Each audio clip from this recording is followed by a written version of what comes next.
Третманот на кучиња скитници во Гостивар е во прекин извесно време.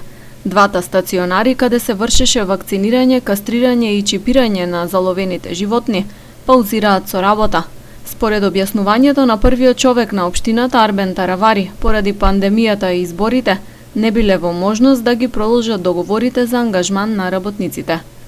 Во меѓувреме забележливо е зголемување на бројот на бездомни кучиња низ Гостивар.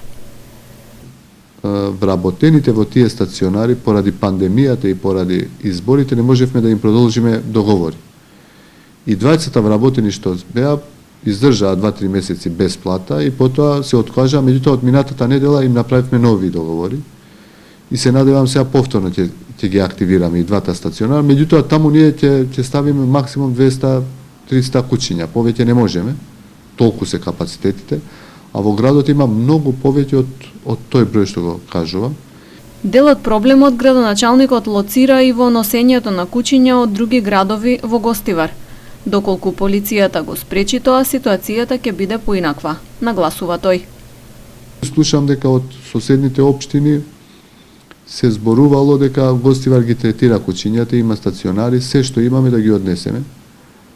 Има печаток дека тоа се прави со помош на локалната полиција, имам таков печаток.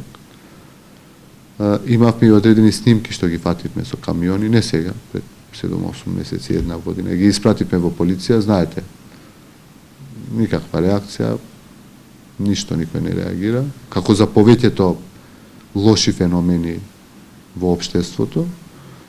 Кучињата кои најчесто се собираат во поголеми групи сеат страв меѓу гостиварци. Граѓаните на социјалните мрежи споделуваат и фотографии на кои може да се забележат оштетени возила од кучиња.